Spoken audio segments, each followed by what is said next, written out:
Bosi, kwanza hongera, karibu kwenye exclusive interview yetu. Kubwa zaidi, national team imeitwa.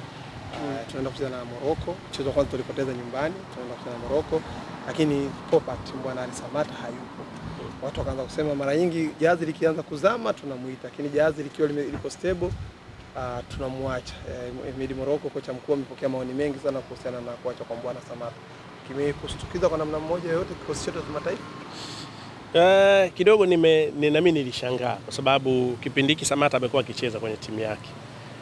Na nilivyoona hayupo nikashtuka, lakini mimi sikutaka kuwa na haraka kwa sababu bado ninaamini kuna sababu ya msingi na inawezekana akawa mwenyewe ameomba. Kwa sababu sijapata nafasi labda ya kumuuliza kocha Morocco, kwa sababu uzuri wa kocha Morocco kama ukipata nafasi ya kuongea naye ni mtu anaweza akakwambia nini sababu iliyotokea. Lakini nitaka niwakumbushe tu Watanzania wengi sana, Samata kwa muda mrefu sana amekuwa akiomba kutoka kwenye timu ya taifa. Na imekuwa ikifanyika kazi kubwa sana kumbembeleza aendelee kubaki. Na nakumbuka kama mwishoni mwa mwaka jana juhudi kubwa sana zilifanya katibu mkuu wa TFF Wilfred Kidao kuhakikisha Samata anaendelea kubaki kwenye timu ya taifa, lakini yeye mwenyewe binafsi alikuwa anaomba apumzike na anaona kama muda wake wa kuwa kwenye timu ya taifa umeisha, anataka kutoa nafasi kwa watu wengine. Lakini bado na sisi kama Tanzania tunapaswa kujifunza kwamba hatuwezi kubaki na Samata milele kama tunakubali. Na tunapaswa kuanza kuangalia sasa hivi. Inawezekana Samata wetu ajaye akawa ni Mzize, lakini Mzize hawezi kuwa Samata ajaye bila kupata nafasi ya kucheza. Kwa hiyo lazima tukubali kipindi hiki tena ni kipindi kizuri wakati tunakwenda kuandaa AFCON. Kwa sababu baada ya hiyo miaka miwili sisi tutakuwa tumeshapata kina Samata wapya. Na kama tutaendelea kumtegemea Samata leo, baada ya miaka miwili atakuwa hoi kabisa, si mchezaji ambaye tunaweza kumtegemea kwenye timu ya taifa. Kwa hiyo kinaweza kawa ni kitu kinaleta maumivu, lakini kinaweza kawa ni kitu ambacho kinatengeneza future yetu sisi baada ya kipindi cha Samata. Mlinda mlango tumeona yuko Ali Salim, tumeona golikipa kutokea Singida, tumemkosa Manula, lakini pia tumemkosa kipa kiongozi kwenye eneo la goalkeeping. Kwako una maoni gani? Kipa kiongozi kwa maana ya nini? Experience, uwezo wake. Experience, nafikiri tuwape moyo walioitwa. Ukiangalia kweli Manula tunamkosa, lakini Manula hana match fitness, hana playing time kwa muda mrefu sasa. Na hata Simba wenyewe nafikiri wamemweka kama goalkeeper namba 3. Na kipa namba 2 ni Ali Salim, na umeona anapokosekana Pin Kamara wanamtumia Ali Salim. Sasa kwenye timu ya taifa utawezaje kumuita Manula? Mimi nafikiri tumwamini Ali Salim, na bahati nzuri sana kwenye mechi za timu ya taifa Ali Salim amecheza na amefanya vizuri, including ile mechi tunawafunga Zambia kwao. Kwa hiyo ni swala la kumwamini, na experience yake haiwezi kufanana na ya Manula, lakini inakwenda inajengeka na siku atakuja kuwa ndio bora zaidi.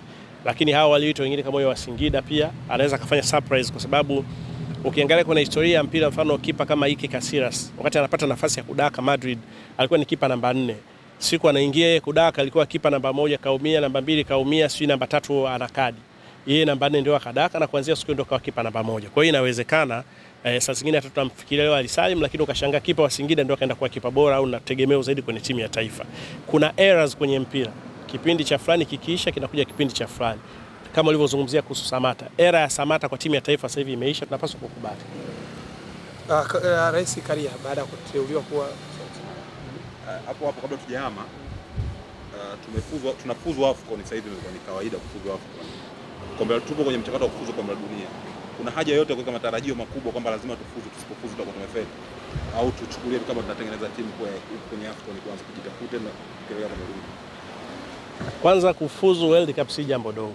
Kutokana na idadi ya timu ni chache hauwezi kufananisha na AFCON, lakini kwenye World Cup unapokutana na timu kama Morocco lazima ujue wao wanaivalue vipi na level yao. Ukiangalia aina ya wachezaji walionao na sisi tukipaswa kuwa wa kweli tunaweza tukasema sisi tutajipa 30% au tutawapa 70%.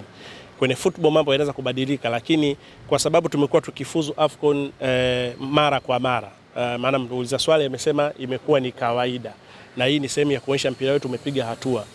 Unapotoka kwenye AFCON lazima uanze kufikiria World Cup, tutafanya nini ili kufuzu. Inawezekana, lakini Tanzania jibu lake kufuzu World Cup ni lazima kuifunga Morocco kwao. Hapo ndo tujiulize tunaweza. Kama tutaifunga Morocco kwao, bila shaka Tanzania itafuzu AFCON. Lakini kama tutashindwa kushinda dhidi ya Morocco kwao, basi hatuna hiyo nafasi, inabidi tujipange tena tuangalie. Rais Karia ameteuliwa kuwa mjumbe wa kamati ya utendaji ya CAF. Kwanza eneo lako, lakini pia kulikuwa na mjadala mmoja Yanga walimposta wakamfuta baada ya muda masaa 2 au 3 wakamfuta. Baada ya kurejea Tanzania, Karia amezungumza kuhusiana na wanaochezea mpira. Amesema watu wanaoshindwa kufuata sheria za mpira wakatafute michezo mingine wakaendelea na sinema zao. Una comment yote juu ya kauli ya rais? Kwanza hiyo umesema Yanga wamemfuta. Ndio alipost afa akamfuta. Kwa nini? Page yao. Basi tuamini page yao, sasa zingine wenyewe wana utaratibu wao kwamba za pongezi zinakaa muda fulani natolewa. Mimi sioni kama ni kitu cha kukijadili sana, na tusiwatengenezee Yanga na rais wa TFF kama kuna kitu wakati hatuna uhakika. Mimi nafikiri tungeliacha hilo hivyo hivyo. Lakini Karia amesema watu ambao wanaharibu mpira wetu kama hawawezi wakacheze sinema. Wakacheze sinema. Na mimi naongezea wakacheze mdako. Yani mimi namuunga mkono kama wakacheze sinema, na pia mimi naona kama wanaweza wakacheze mdako. Kwa sababu mpira una kanuni zake na zinapaswa kufuatwa. Na kama tutakuwa tunafanya mambo ya mpira bila kufuata kanuni, hatuwezi kufanya vitu sahihi kwenye huo mpira wenyewe. Na kama hamtaki kuambiana ukweli, na kuna wengine wakiambiwa ukweli kama wanataka kutishwa watu, basi sisi, mimi including mimi, nitawaambia ukweli kwa sababu mimi siogopi kutishwa. Kwa sababu ni vitu vya hovyo, kuona watu wanafanya vitu vya hovyo kwenye mpira na mtaki kuwaambia. Nilikuwa nazungumza mara nyingi sana kuhusiana na wale nyinyi mnawaita makoma ndoo. Makoma wanaoshikilia ndoo. Walianza na kupiga mashabiki wao. Si ndio? Wakawa wanapiga mashabiki, sasa imefika tu hata nyinyi mnajua sasa hivi kwenye interview mnapokwenda mashabiki wa Yanga wanakuwa wagumu sana. Kwa sababu anaogopa akiongea ataambiwa hivi, akiombea. Wakatoka hapo wakahamia, wakaanza kupiga waandishi wa habari. Kwa sababu wakawakuta na nyinyi, nataka niwaambie ni kizazi cha plastiki line. Kwa hiyo wakawa wanawapiga tu na hamna chochote kinachotokea. Kaenda hayo mambo yamezoeleka sasa hivi. Hata sasa hivi nafikiri wakitaka kuwapiga wanawapiga wanavyotaka. Wakahamia kupiga sources wenu ambao sio mashabiki wa Yanga. Mtu anahojiwa katikati ya interview wanawapiga. Wanafanya wanachotaka wao wenyewe. Sasa hivi wamehamia, ukiangalia hii mechi imeahirishwa, kati ya kitu kimechangia mojawapo ni hawa makoma wenye ndoo, ambao ndio wamechangia pia mechi kuahirishwa, kwa sababu wao ndio wamechangia kuzuia watu wasiingie mazoezini. Kazi kaanzia pale, hawa wengine na wenyewe wakasusa, mwisho mechi haikuwepo.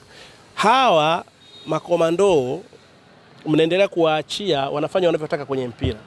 Kuna siku watakuja kusababisha maafa kwa mambo ya kipuuzi wanaoyafanya, na hawawezi kuambiwa. Lakini mimi siku zote swali langu limekuwa ni moja tu. Who is behind them? Nani anawasimamia nyuma hawa watu? Kwa nini wanafanya wanavyotaka wao wenyewe? Na hakuna anayeweza kuwasema wala kuwafanya kitu. Sasa ikitekewa wanakemewa watu kama hawa, nyinyi mnataka labda sijui onekane kama watu fulani special. Nyinyi mnaona makoma wenye ndoo ni watu special sana eti. Ni watu labda wana msaada wote kwenye mpira. Wote hawa watu wanafanya hivyo kwa sababu ya maslahi yao binafsi. Na kisingizio kitakuwa sisi tunaipenda Yanga ni kwa sababu wanapata visenti vyao tu pale. Na je, wanamtumikia nani? Bwana yao nani hawa ambao wanafanya vitu vya hovyo namna hii kwenye mpira? Wanavunja sheria na kanuni za mpira na mnaendelea kuangalia. Sisi nafikiri ukiachana kama watashindwa kwenda kwenye movie, kwa sababu kule ndio kuna unajua unaigiza. Nafikiri ndio kwa maana ya Karia. Hata mdako mimi na washauri wanaweza wakafurahia pia. Hapo Yanga kwenye statement yao kuhusiana na kutocheza mchezo wa dabi, wamesema hawana imani na bodi ya ligi. Kwa hiyo wanatamani kuona mabadiliko kwenye bodi ya ligi, na mashabiki zao pia wameunga mkono. Rais Karia pia amezungumzia hilo, amesema hawa wanaosema viongozi wa bodi ya ligi wajiuzuru, je, viongozi wao wako sawa? Hawapaswi nao kujiuzuru.